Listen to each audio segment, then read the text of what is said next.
ಇವತ್ತು ನಾವು ಒಂದು ಬಡವ ಮೀನುಗಾರನ ಕಥೆಯನ್ನ ಹೇಳ್ತೇವೆ. ಒಂದಾನೊಂದು ಕಾಲದಲ್ಲಿ ಒಂದು ಹಳ್ಳಿಯಲ್ಲಿ ಒಬ್ಬ ಮೀನುಗಾರ ವಾಸಿಸುತ್ತಿದ್ದ. ಅವನ ಹೆಸರು ಮಹೇಶ್ ಆಗಿತ್ತು. ಅವನೊಬ್ಬ ಒಳ್ಳೆಯ ನಿಷ್ಠಾವಂತ ವ್ಯಕ್ತಿಯಾಗಿದ್ದ. ಮಹೇಶ್ ದಿನಾಲು ಬೆಳಿಗ್ಗೆ ಎದ್ದು ಹಡಗನ್ನ ತೆಗೆದುಕೊಂಡು ಮೀನನ್ನ ಹಿಡಿಯಲು ಕೆರೆಗೆ ಹೋಗ್ತಿದ್ದ. ಅವನೊಬ್ಬ ಸ್ವಾಭಿಮಾನಿ ವ್ಯಕ್ತಿ ಕೂಡ ಆಗಿದ್ದ. ಹೊಸ ವರ್ಷ ಬರ್ತಾ ಇದೆ, ನಮ್ಮಿಬ್ರಿಗಾಗಿ ಹೊಸ ಬಟ್ಟೆ ಬೇಕು, ಸ್ವಲ್ಪ ಹಣ ಇದ್ರೆ ಕೊಡಿ ಅಂತ ಅವರ ಹೆಂಡತಿ ಜ್ಯೋತಿ ಬೇಡಿಕೆಯನ್ನ ಇಡ್ತಾಳೆ. ಈಗಾಗಲೇ ದಸರಾ ಹಬ್ಬಕ್ಕೆ ಬಟ್ಟೆಯನ್ನ ತಗೊಂಡಿದ್ದೇವೆ, ಇದೀಗ ಹೊಸ ವರ್ಷಕ್ಕೆ ಬಟ್ಟೆ ತಗೊಳ್ಳೋ ಅವಶ್ಯಕತೆ ಆದ್ರೂ ಏನಿದೆ ಅಂತ ಮೀನುಗಾರ ಹೇಳ್ತಾರೆ. ಏನ್ ನೀವು ಹಳ್ಳಿಯ ಎಲ್ಲಾ ಮಹಿಳೆಯರು ಹೊಸ ಸೀರೆಯನ್ನ ಉಡ್ತಾರೆ, ನಾನು ಮಾತ್ರ ಹಳೆ ಸೀರೆಯನ್ನ ಉಡ್ಬೇಕಾ? ನೀವು ತುಂಬಾನೇ ಜಿಪಣ ಅಂತ ಜ್ಯೋತಿ ಹೇಳ್ತಾಳೆ. ಅದಕ್ಕೆ ಮೀನುಗಾರ ಹಾಸಿಗೆ ಇದ್ದಷ್ಟು ಕಾಲು ಚಾಚಬೇಕು ಅಂತ ಹೇಳ್ತಾರೆ. ನಮ್ಗೆ ಅವಶ್ಯಕತೆ ಇದ್ರೆ ಮಾತ್ರ ನಾವು ಬಟ್ಟೆಯನ್ನ ಕೊಂಡ್ಕೊಳ್ಳೋಣ, ಆದ್ರೆ ಬೇರೆಯವರಿಗೆ ತೋರ್ಸೋಕೆ ಅಂತ ತೆಗೆದುಕೊಳ್ಳೋದು ಬೇಡ ಅಂತ ತನ್ನ ಹೆಂಡತಿಗೆ ಮಹೇಶ್ ಹೇಳ್ತಾನೆ. ಮಹೇಶ್ ಮತ್ತೆ ನದಿ ಹತ್ರ ಮೀನನ್ನು ಹಿಡಿಯಲು ಹೋಗ್ತಾನೆ. ಅಲ್ಲಿ ಮಹೇಶ್ ಪಕ್ಕದ ಮನೆಯ ಗೆಳೆಯ ಮೋಹನ್ ಕೂಡ ಮೀನನ್ನ ಹಿಡಿಯಲು ಹೋಗಿರ್ತಾನೆ. ಮಹೇಶ್ ನೋಡಿ, ಏನಪ್ಪ ಮಾರುಕಟ್ಟೆಯಲ್ಲಿ ಮೀನು ಮಾರಾಟಕ್ಕೆ ಸರಿಯಾದ ಬೆಲೆ ಸಿಗ್ತಿಲ್ಲ, ಕೆಲಸ ಬೇರೆ ತುಂಬಾನೇ ಸುಸ್ತಾಗಿ ನಡೀತಾ ಇದೆ, ಆದ್ರೆ ಮನೆಗಳ ಖರ್ಚು ವೆಚ್ಚಗಳು ಕೂಡ ತುಂಬಾನೇ ಹೆಚ್ಚಾಗಿದೆ ಅಂತ ಹೇಳ್ತಾರೆ. ಅದಕ್ಕೆ ಮಹೇಶ್ ಹೇಳ್ತಾನೆ, ಹಣದ ಉಪಯೋಗ ನಮ್ಮ ಕೈಯಲ್ಲಿದೆ, ಎಷ್ಟು ಗಳಿಕೆಯನ್ನ ಮಾಡ್ತೀವೋ ಅದ್ರಲ್ಲಿ 2 ಪೈಸೆನ ಉಳಿತಾಯ ಮಾಡಿ ಬದುಕಕ್ಕಾದ್ರೂ ಏನ್ ಬೇಕು, 2 ಹೊತ್ತಿನ ಊಟ, ಮೈ ಮುಚ್ಕೊಳ್ಳೋಕೆ ಬಟ್ಟೆ, ಇರೋಕ್ಕೊಂದು ಮನೆ ಸಾಕು ಅಂತ ಮಹೇಶ್ ಹೇಳ್ತಾನೆ. ಅದಕ್ಕೆ ಮೋಹನ್ ಹೇಳ್ತಾನೆ, ಇವತ್ತಿನ ಕಾಲದಲ್ಲಿ ಇಷ್ಟಕ್ಕೆ ಸರಿ ಹೋಗಲ್ಲ, ಹೆಂಡತಿ ಮಕ್ಳಿಗೆ ಪ್ರತಿ ಹಬ್ಬಕ್ಕೆ ಹೊಸ ಬಟ್ಟೆ, ಚಿನ್ನದ ಒಡವೆ ಕೊಂಡ್ಕೊಳ್ಬೇಕಾಗತ್ತೆ ಅಂತ ಹೇಳ್ತಾನೆ. ಅದಕ್ಕೆ ಮತ್ತೆ ಮಹೇಶ್, ನಾವು ಬಡವ ಮೀನುಗಾರರು, ಇದೆಲ್ಲ ಹೇಗೆ ಸಾಧ್ಯ ಅಂತ ಕೇಳ್ತಾನೆ. ಆಮೇಲೆ ಮಹೇಶ್ ಮತ್ತು ಮೋಹನ್ ಇಬ್ರು ಸೇರಿ ಮೀನನ್ನ ಮಾರಲು ಮಾರುಕಟ್ಟೆಗೆ ಹೋಗ್ತಾರೆ.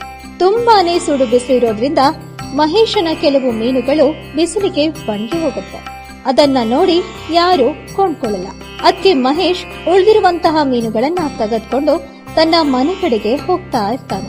ರಸ್ತೆಯಲ್ಲಿ ನಡೆದುಕೊಂಡು ಹೋಗ್ತಾ ಇರುವಾಗ, ಒಂದು ವೇಳೆ ಹೀಗೆ ನಡೆದ್ರೆ ನನ್ಗೆ ನನ್ನ ವ್ಯಾಪಾರ ಬದಲಾಯಿಸಬೇಕಾಗತ್ತೆ ಅಂತ ಮಹೇಶ್ ಯೋಚನೆ ಮಾಡ್ತಾ ಇರ್ತಾನೆ. ಆದ್ರೆ ನನ್ಗೆ ಮೀನು ಹಿಡಿಯೋದೊಂದು ಬಿಟ್ರೆ ಬೇರೆ ಯಾವ ಕೆಲಸ ಕೂಡ ಬರಲ್ಲ, ಆದ್ರೆ ಮನೆ ಬೇರೆ ನಡೆಸಬೇಕು, ಏನ್ ಮಾಡ್ಲಿ ಅಂತ ಚಿಂತೆ ಮಾಡ್ತಿರ್ತಾನೆ. ಮಹೇಶನ ಹೆಂಡತಿ ಜ್ಯೋತಿ ಮಹೇಶ್ ಮನೆ ಕಡೆಗೆ ಬೇಗ ಬರ್ತಿರೋದನ್ನ ನೋಡಿ ಆಶ್ಚರ್ಯಕ್ಕೊಳಗಾಗ್ತಾಳೆ. ಏನ್ ನೀವು ಇವತ್ತು ಇಷ್ಟು ಬೇಗ ಬಂದಿದ್ದೀರಾ ಅಂತ ಕೇಳ್ತಾಳೆ. ಏನ್ ಹೇಳಿ ಜ್ಯೋತಿ, ಇವತ್ತು ಮಾರ್ಕೆಟ್ ಅಲ್ಲಿ ಜನನೇ ಇರ್ಲಿಲ್ಲ, ನಾನು ಯಾವ ಮೀನುಗಳನ್ನ ತೆಗೆದುಕೊಂಡು ಮಾರುಕಟ್ಟೆಗೆ ಹೋಗಿದ್ನೋ ಸುಡು ಬಿಸಿಲಿನಿಂದಾಗಿ ಮೀನುಗಳು ಕೂಡ ಒಣಗಿ ಹೋಗಿತ್ತು, ಅದಕ್ಕೆ ಮೀನುಗಳು ಕೂಡ ಯಾರು ಕೊಂಡ್ಕೊಳ್ಳಿಲ್ಲ. ಅದಕ್ಕೆ ಜ್ಯೋತಿ ಹೇಳ್ತಾಳೆ, ಇರ್ಲಿ ಬಿಡಿ ಪರವಾಗಿಲ್ಲ, ಇವತ್ತು ನಾನು ಮೀನಿನ ಸಾರು ಮಾಡ್ತೇನೆ, ನಾವಿಬ್ರು ಇವತ್ತು ಇದನ್ನೇ ತಿನ್ನೋಣ ಅಂತ ಹೇಳಿ ಜ್ಯೋತಿ ಮೀನನ್ನ ಸಣ್ಣ ಸಣ್ಣ ತುಂಡುಗಳಾಗಿ ಕತ್ತರಿಸ್ತಾಳೆ. ಆವಾಗ ಮೀನಿನ ಹೊಟ್ಟೆ ಒಳಗಿಂದ ಒಂದು ವಜ್ರದ ಹಾರ ಸಿಗುತ್ತೆ. ಜ್ಯೋತಿ ಇದನ್ನ ನೋಡಿ ಆಶ್ಚರ್ಯಕ್ಕೊಳಗಾಗ್ತಾಳೆ. ಆಕೆಗೆ ಒಂದು ಕ್ಷಣ ಆಕೆಯ ಕಣ್ಣುಗಳ ಮೇಲೆ ಭರವಸೆ ಆಗಲ್ಲ. ಅಯ್ಯೋ ದೇವ್ರೆ, ಇದೆಂತ ಅದ್ಭುತ, ಇದು ತುಂಬಾನೇ ದುಬಾರಿ ಹಾರ ಆಗಿದೆ, ಆದ್ರೆ ಈ ಹಾರ ಮೀನಿನ ಹೊಟ್ಟೆಯೊಳಗೆ ಏನ್ ಮಾಡ್ತಿದೆ ಅಂತ ಜ್ಯೋತಿ ಮಹೇಶನ ಕರೀತಾಳೆ. ಮಹೇಶ್ ಕೂಡ ವಜ್ರದ ಹಾರವನ್ನ ನೋಡಿ ಕರಗಾಗ್ತಾನೆ. ಇಷ್ಟು ದುಬಾರಿ ವಜ್ರದ ಹಾರ ಮೀನಿನ ಹೊಟ್ಟೆಯಲ್ಲಿ ಏನ್ ಮಾಡ್ತಿದೆ? ಅದಕ್ಕೆ ಜ್ಯೋತಿ ಹೇಳ್ತಾಳೆ, ಅದೆಲ್ಲ ಬಿಟ್ಬಿಡಿ, ಇದೀಗ ಈ ವಜ್ರದ ಹಾರ ನಮ್ಮದಾಗಿದೆ, ಹಾರವನ್ನ ಮಾರಾಟ ಮಾಡಿ ನಾವು ಎಷ್ಟು ಶ್ರೀಮಂತರಾಗ್ತೇವೆ, ಇದೀಗ ನಾವು ಸ್ವಲ್ಪ ಸ್ವಲ್ಪ ಹಣಕ್ಕಾಗಿ ತಿರುಗುವುದು ಅವಶ್ಯಕತೆ ಕೂಡ ಇರೋದಿಲ್ಲ ಅಂತ ಹೇಳ್ತಾಳೆ. ಅದಕ್ಕೆ ಮಹೇಶ್ ಹೇಳ್ತಾನೆ, ಇಲ್ಲ, ಇದು ತಪ್ಪಾಗತ್ತೆ, ಈ ಹಾರ ನಮ್ದಲ್ಲ, ಇದನ್ನ ನಾವು ನಮ್ಮತ್ರ ಇಡೋಕ್ಕಾಗಲ್ಲ ಅಂತ. ಅದಕ್ಕೆ ಜ್ಯೋತಿ ಹೇಳ್ತಾಳೆ, ಏನ್ ನೀವು, ಇದು ಪ್ರತ್ಯಕ್ಷ ದೇವರ ದೇಣಿಗೆ, ನಿಮ್ಗೆ ಬೇಡವಾದ್ರೆ ಇರ್ಲಿ, ಆದ್ರೆ ನಾನು ಮಾತ್ರ ಈ ವರ್ಷದ ಹಾರವನ್ನ ಮಾರಾಟ ಮಾಡಿ ಮನ್ಗೆ ಬೇಕಾಗಿರುವಂತಹ ರೇಷನ್ ಸಾಮಾನುಗಳನ್ನ, ಬಟ್ಟೆಗಳನ್ನ ಕೊಂಡ್ಕೊಳ್ತೇನೆ ಅಂತ ಜ್ಯೋತಿ ಆ ವರ್ಷದ ಹಾರಿನಲ್ಲಿನ ಒಂದು ಸಣ್ಣ ಹಳ್ಳವನ್ನ ತೆಗೆದುಕೊಂಡು ಮಾರಾಟವನ್ನ ಮಾಡಿ ಮನೆಗೆ ಬೇಕಾಗಿರುವಂತಹ ರೇಷನ್ ಕಿಟ್, ಬಟ್ಟೆ ಸಾಮಾನುಗಳನ್ನ ಕೊಂಡ್ಕೊಂಡ್ ಬರ್ತಾಳೆ. ಅದಕ್ಕೆ ಮಹೇಶ್, ಮತ್ತೆ ಈ ಎಲ್ಲದರ ಅವಶ್ಯಕತೆ ಆದ್ರೂ ಏನಿತ್ತು, ನಿಂಗೆ ಈಗಾಗ್ಲೇ ಗೊತ್ತಿದೆ, ಮಾರ್ಕೆಟ್ ಅಲ್ಲಿ ಯಾವುದೇ ವ್ಯಾಪಾರ ಕೂಡ ಸರಿಯಾಗಿ ನಡೀತಿಲ್ಲ, ನೀನು ಹೀಗೆಲ್ಲ ಒಳ್ಳೆ ಒಳ್ಳೆ ಬಟ್ಟೆಯನ್ನ ಹಾಕಿಕೊಂಡು ತಿರುಗಿದ್ರೆ ಹಳ್ಳಿಯಲ್ಲಿ ಎಲ್ರಿಗೂ ಗೊತ್ತಾಗುತ್ತೆ ಇವರಿಗೆ ಯಾವ್ದೋ ಲಾಟ್ರಿ ಹೊಡೆದಿದೆ ಅಂತ. ಅದಕ್ಕೆ ಏನಾಯ್ತು ಗೊತ್ತಾದ್ರೆ ಗೊತ್ತಾಗ್ಲಿ, ನಮ್ಗೇನು ಲಾಟ್ರಿ ಆದ್ರೆ ಲಾಟ್ರಿನೇ ಸರಿ ಅಂತ ಜ್ಯೋತಿ ಹೇಳ್ತಾಳೆ. ಆಮೇಲೆ ಊರ್ನಲ್ಲಿರೋ ಮನೆಗೆ ಹೋಗಿ ಎಲ್ರಿಗೂ ಜ್ಯೋತಿ ತನ್ನ ಉಡುಗೆ ತೊಡುಗೆಗಳನ್ನ ತೋರ್ಸೋಕೆ ಶುರು ಮಾಡ್ತಾಳೆ. ಎಲ್ರು ಜ್ಯೋತಿಯ ಉಡುಗೆ ತೊಡುಗೆರಿನ ಬದಲಾವಣೆನ ಕಂಡು, ಏನ್ ವಿಶೇಷ ಜ್ಯೋತಿ, ಮಾರ್ಕೆಟ್ ಅಲ್ಲಿನ ವ್ಯಾಪಾರ ಕೂಡ ಚೆನ್ನಾಗಿ ನಡೀತಿಲ್ಲ.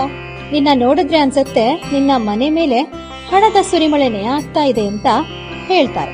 ಆಯ್ತು, ನೀನು ಹೀಗೆ ಅನ್ಕೋ, ದೇವ್ರು ಯಾವಾಗ ಕೊಡ್ತಾನೋ ದುಬಾರಿಯಾಗೆ ಕೊಡ್ತಾನೆ ಅಂತ ಹೇಳ್ತಾಳೆ.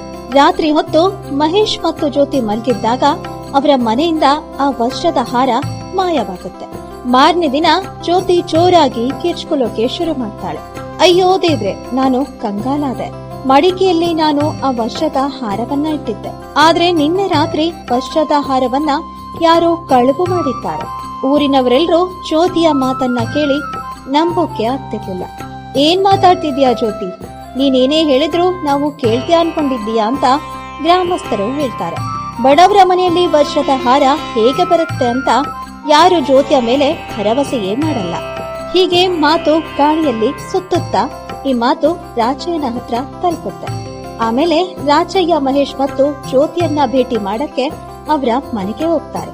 ಏನ್ ವಿಷಯ, ನಾನು ಕೇಳಿದ್ದೆ ನಿಮ್ಮ ಒಂದು ವಜ್ರದ ಹಾರ ಕಳುವಾಗಿದೆ ಅಂತ. ಆದ್ರೆ ಊರಿನವರು ಈ ಮಾತಿನ ಮೇಲೆ ಭರವಸೆಯೇ ಮಾಡ್ತಿಲ್ಲ. ನೀವು ನನಗೆ ಒಂದಷ್ಟು ಸ್ಪಷ್ಟವಾಗಿ ಹೇಳಿ, ನಿಮ್ಗೆ ಈ ವಜ್ರದ ಹಾರ ಎಲ್ಲಿ ದೊರೆತಿದೆ ಅಂತ ರಾಚಯ್ಯ ಕೇಳ್ತಾರೆ. ಅದಕ್ಕೆ ಮಹೇಶ್ ಮತ್ತು ಜ್ಯೋತಿ ರಾಚಯ್ಯನಿಗೆ ಎಲ್ಲಾ ವಿಷಯವನ್ನ ಹೇಳ್ತಾರೆ. ಓ ಹೌದಾ, ಈ ವಿಷಯನ ಅಂತ ರಾಚಯ್ಯ ಆ ಮಡಿಕೆ ಹತ್ರ ಹೋಗಿ ನೋಡ್ತಾನೆ. ಅಲ್ಲಿ ಸ್ವಲ್ಪ ಬಣ್ಣಗಳು ಬಿದ್ದಿರುತ್ತೆ, ಆದ್ರೆ ರಾಚಯ್ಯನಿಗೆ ಯಾವುದೇ ಸಾಕ್ಷಿಗಳು ಸಿಕ್ಕಿಲ್ಲ. ರಾಚಯ್ಯ ಮಹೇಶ್ ಮತ್ತು ಜ್ಯೋತಿಯ ಬಡ ಪರಿಸ್ಥಿತಿಯನ್ನ ನೋಡಿ ಬಹಳ ಚಿಂತೆಗೊಳಗಾಗ್ತಾನೆ. ನಾನು ಬಡವ ನಿಷ್ಠಾವಂತ ಮನುಷ್ಯನಿಗೆ ಸಹಾಯ ಮಾಡ್ತೇನೆ, ಆದ್ರೆ ಇವಾಗ ಹೇಗೆ ಮಾಡ್ಲಿ ಅಂತ ತಿಳಿತಿಲ್ಲ ಅಂತ ಯೋಚನೆ ಮಾಡ್ತಾ ರಾಚಯ್ಯ ಪಕ್ಕದಲ್ಲಿರುವಂತಹ ಜೋಕಾಲಿ ಮೇಲೆ ಹೋಗಿ ಕೂತ್ಕೊಳ್ತಾನೆ. ಕೂತಲ್ಲಿಯೇ ರಾಚಯ್ಯನಿಗೆ ನಿದ್ರೆ ಬರೋಕೆ ಶುರು ಆಗುತ್ತೆ. ಕೂತಲ್ಲೇ ನಿದ್ರೆಗೊಳಗಾಗ್ತಾನೆ. ರಾಚಯ್ಯನಿಗೆ ಮಹೇಶ್ ಜ್ಯೋತಿ ಮನೆಯಲ್ಲಿ ನಡೆದಿರುವಂತಹ ಘಟನೆಯ ಒಂದು ಕನಸು ಬೀಳುತ್ತೆ.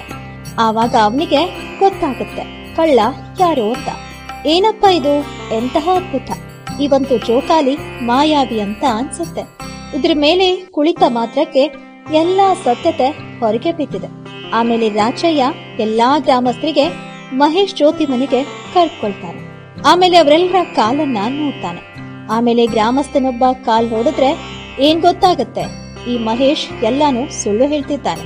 ಅವನತ್ರ ಯಾವುದೇ ವಜ್ರದ ಹಾರ ಇರ್ಲಿಲ್ಲ ಅಂತ ಜೋರು ಮಾಡ್ತಾನೆ.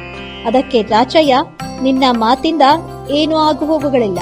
ಅವನತ್ರ ವಜ್ರದ ಹಾರೋ ಇತ್ತೋ ಇಲ್ವೋ ಅನ್ನೋದು ಕೂಡ ಬೇಕಾಗಿಲ್ಲ. ಆದ್ರೆ ಇದೀಗ ಆ ವಜ್ರದ ಹಾರ ನಿನ್ನ ಹತ್ತಿರ ಇದೆ. ನೀನ್ ಯಾವ ವಜ್ರದ ಹಾರವನ್ನ ಕಳುವು ಮಾಡಿದ್ದೀಯಾ ಅಂತ ರಾಚಯ್ಯ ಹೇಳ್ತಾನೆ.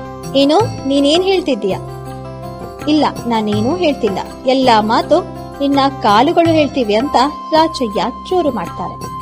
ನೀನು ಹೋಗು ಬರೋ ರಸ್ತೆಯಲ್ಲಿ ಕುಂಬಾರನ ಮನೆ ಇದೆ. ಅದಕ್ಕೆ ನಿನ್ನ ಕಾಲಿಗೆ ಬಣ್ಣ ಹತ್ತಿಕೊಂಡಿದೆ. ಇದೇ ಬಣ್ಣ ಮಹೇಶನ ಮನೆಯಲ್ಲಿರುವಂತಹ ಮಡಿಕೆಯ ಹತ್ರ ಕೂಡ ಕಾಣಿಸ್ಕೊಂಡಿದೆ. ನೀನೇ ಈ ವಜ್ರದ ಹಾರವನ್ನ ಕಳುವು ಮಾಡಿದ್ದೀಯಾ ಅಂತ ರಾಚಯ್ಯ ಹೇಳ್ತಾನೆ. ಅದಕ್ಕೆ ಕಳ್ಳ, ತಪ್ಪಾಯ್ತು, ನನ್ನನ್ನ ಕ್ಷಮಿಸಿ. ನಾನೇ ವಜ್ರದ ಹಾರವನ್ನ ಕಳುವು ಮಾಡಿದ್ದೇನೆ. ನನಗೆ ಪೊಲೀಸರ ವಶಕ್ಕೆ ಕೊಡಬೇಡಿ. ನಾನು ದುರಾಸೆಗೆ ಒಳಗಾಗಿದ್ದೆ. ನನ್ನ ಮನೆಯಲ್ಲಿ 2 ಹೊತ್ತು ಊಟಕ್ಕೂ ಬರ ಇದೆ ಅಂತ ಹೇಳ್ತಾನೆ. ಆದ್ರೆ ಮಹೇಶನ ಹೆಂಡತಿ ಜ್ಯೋತಿ ಹೊಸ ಸೀರೆ ಒಡವೆಯನ್ನ ಉಟ್ಟು ಊರ್ ತುಂಬಾ ತಿರುಗಾಡ್ತಾ ಇದ್ಲು. ಅದಕ್ಕೆ ನಂಗೆ ಹೊಟ್ಟೆউರಿ ಶುರುವಾಯ್ತು. ಹೀಗಾಗಿ ನಾನು ಇಂತಹ ದುಷ್ಕರ್ಮವನ್ನ ಮಾಡಿದ್ದೇನೆ ಅಂತ ಕಳ್ಳ ಹೇಳ್ತಾನೆ. ಅದಕ್ಕೆ ಮಹೇಶ್ ಹೇಳ್ತಾನೆ, ಈ ವಜ್ರದ ಹಾರಿನ ಮೇಲೆ ನನ್ಗೆ ಯಾವುದೇ ಹಕ್ಕಿಲ್ಲ. ಈ ಹಾರವು ನದಿ ನನಗೆ ದೇಣಿಗೆಯಾಗಿ ಕೊಟ್ಟಿದೆ. ಈ ಹಾರವನ್ನ ಮಾರಾಟ ಮಾಡಿ ಏನು ಬರುತ್ತೋ ಎಲ್ಲವನ್ನ ಗ್ರಾಮಸ್ಥರಿಂದ ಹಂಚಿಕೊಂಡು ಒಳ್ಳೆಯ ಕಾರ್ಯಕ್ಕೆ ಬಳಸೋಣ ಅಂತ ಹೇಳ್ತಾನೆ. ಮಹೇಶನ ನಿರ್ಣಯಕ್ಕೆ ಗ್ರಾಮಸ್ಥರೆಲ್ಲರೂ ತುಂಬಾನೇ ಸಂತೋಷ ಪಡ್ತಾರೆ. ಮೋಹನ್ ಆ ವಜ್ರದ ಹಾರವನ್ನ ಮಹೇಶ್ಗೆ ಹಿಂದಿರುಗಿಸ್ತಾನೆ. ಮಹೇಶ್ ಆ ವಜ್ರದ ಹಾರವನ್ನ ಮಾರಿ ಗ್ರಾಮಸ್ಥರೊಂದಿಗೆ ಹಂಚಿಕೊಂಡು ಒಳ್ಳೆ ಕಾರ್ಯಕ್ಕೆ ಹಣವನ್ನ ಬಳಕೆ ಮಾಡ್ತಾನೆ. ಇನ್ನಷ್ಟು ಇಂತಹ ನೀತಿ ಕಥೆಗಳನ್ನ ನೋಡಲು ಲೈಕ್, ಶೇರ್, ಸಬ್ಸ್ಕ್ರೈಬ್ ಮಾಡಿ. ನಾನು ನಿಮ್ಮ ಪೂಜಾರಿ.